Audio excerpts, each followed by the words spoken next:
je me baisse comme ça, genre, pour regarder s'il y a les pièces dans mon sac. Dès que je ne vois pas les pièces, au moment où je vais soulever mon visage, je soulève ma face comme ça. Tac! Je vois quoi? Deux gars devant moi, positionnés. Je tourne ma face, le besquineur qui était là n'est plus là. Je vois deux gars devant moi. Hey! Je vois seulement le couteau comme on a mis ici là. Que donne-moi le sac là. Si tu me donnes pas le sac là. Bonjour. Bonjour, j'espère que vous allez bien aujourd'hui. Parce que moi je vais hyper bien. Hyper bien vraiment. Hier j'ai fait une vidéo. Une vidéo que vous avez sûrement écoutée ou vue. Certains m'ont apporté leurs critiques. Et j'ai beaucoup aimé quand même parce que d'autres m'ont dit que je wattisais en fait. Et que je n'étais pas naturelle, que je n'étais pas sereine et tout. Donc, c'est vrai que je wattise. Ok, disons que je wattise. Aujourd'hui, hein, je vais parler comme je parle au quartier là. Je vais parler comme je parle au quartier. Celui qui va encore venir ici là me dit que Paola parle comme une quartier ça.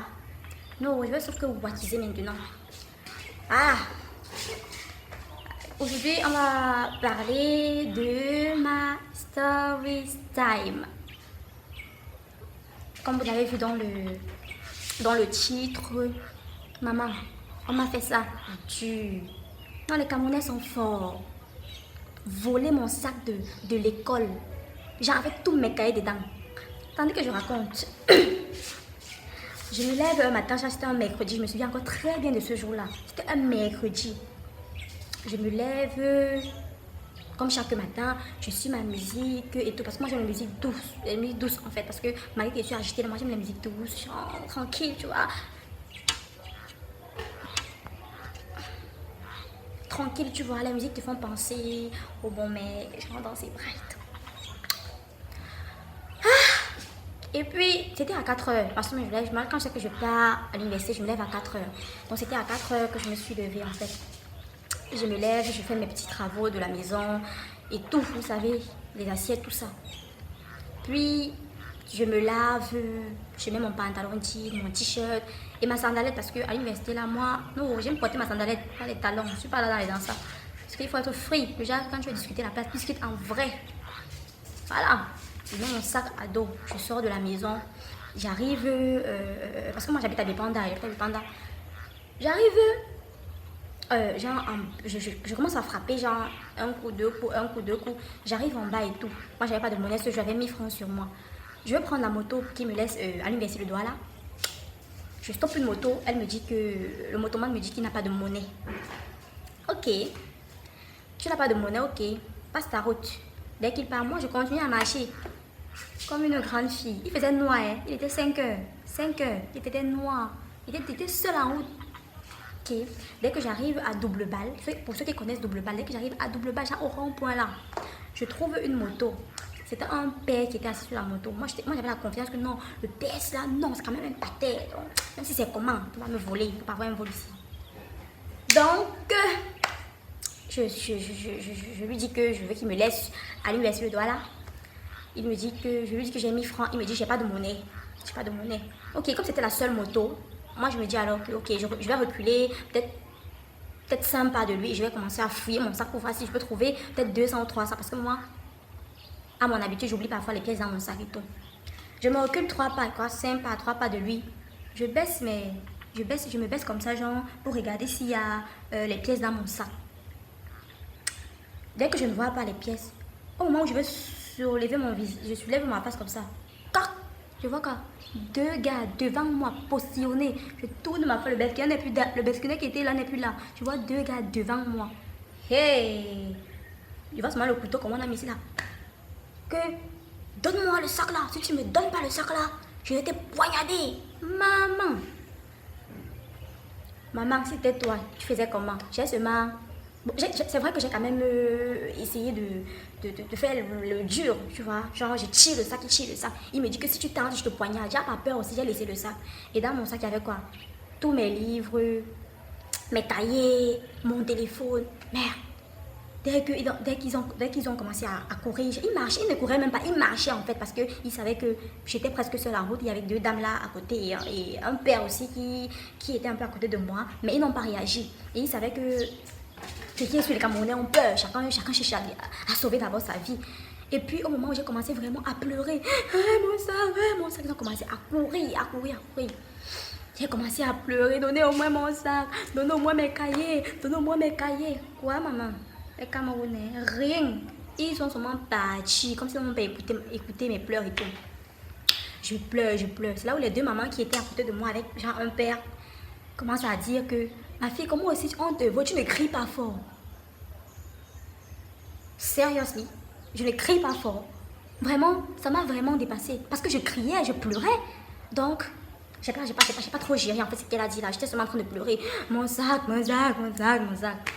Dès que je pleure mon sac parce que vraiment, vous savez quand vous êtes à l'université le doigt là et que déjà vous ne comprenez pas les cours et tout. Et vous avez déjà quand même fait peut-être 3 mois de cours et 4 mois de cours. Seriously, quand vous perdez votre cahier de cours ou vos livres, vous êtes perdu en fait. Vous êtes perdu et c'était mon cas, j'étais perdue, je me sentais perdue. Que je vais faire comment ça mon sac, je vais faire comment ça mes cahiers. C'est vrai que je ne sens même pas la mais quand même, j'aime quand même un peu l'école. Donc j'ai pleuré. Je voulais mon sac. Maman, j'ai pleuré jusqu'à arriver au carrefour. Les femmes se sont réunies parce que s'ils étaient en train de venir, les femmes se sont réunies. Ouais, ma fille, tu pleures quoi? C'est quoi? Je dis que maman, on a volé mon sac. On a volé où ma fille? C'était comment? C'est là où une des femmes là me remarque, genre ils connaissent mon père, tu vois. Il s'avère que la femme qui me remarque, son fils aussi, moi, il me connaît. Du coup, son fils sort de la maison, il me remarque, me dit Paola, c'est quoi? On a volé ton lit, on a volé mon sac, on vient de m'arracher mon sac là et tout. Parce que je ne parle pas du téléphone normal, le téléphone ne m'intéresse pas, c'est trop mes affaires qui m'intéressaient, sérieusement. Donc, je parle rien que de mon sac. C'était mon sac qui m'intéressait. Le gars dit que ok, je connais quand même les gars là, ils sont ici, donc je vais aller récupérer ton sac. Il part, il part. Après, il revient me trouver, il me donne mon sac et tout. Ah! Je ne vous dis pas, j'étais hyper contente, Parce que le fait que mon sac me revienne, je n'y croyais pas. Genre, si on m'avait dit que si on me volait mon sac, ça allait me faire mal, je n'aurais pas cru. Mais vrai, il n'y avait pas peut-être 1 million dedans, il n'y avait pas peut-être un téléphone de 500 000 dedans, mais il y avait mes cahiers quand même. J'étais hyper contente. Donc, ce jour, c'était vraiment pas la première fois qu'on me vole, mais ça m'a vraiment fait mal ce jour-là. Donc, j'étais hyper mal. Mais à la fin, j'ai repayé mon sac, donc j'étais hyper contente. Genre, malgré que mon téléphone, ils avaient pris. Même le parfum qui est dans mon sac, ils avaient pris. Le parfum, ils ont pris. Tout ce qu'ils ont laissé, c'était mes cahiers et mes bics en fait. Donc ce jour, je suis pas allée à l'école, hein. Je suis rentrée. Je suis allée me coucher. Puis j'ai continué à pleurer mon téléphone à la maison. Mais je pleurais plus trop quand même. Je pleurais un peu parce que quand même, mon sac était revenu. Il fallait quand même que je pleure mon téléphone. Donc j'ai pleuré mon téléphone un tout petit peu. En fait, ce jour-là, j'ai juste retenu que quelle que soit la difficulté, genre c'est vrai que parfois on est obligé de sortir tôt de la maison parce que le travail est loin, peut-être je sais pas quoi, mais notre sécurité est beaucoup plus importante que quoi que ce soit.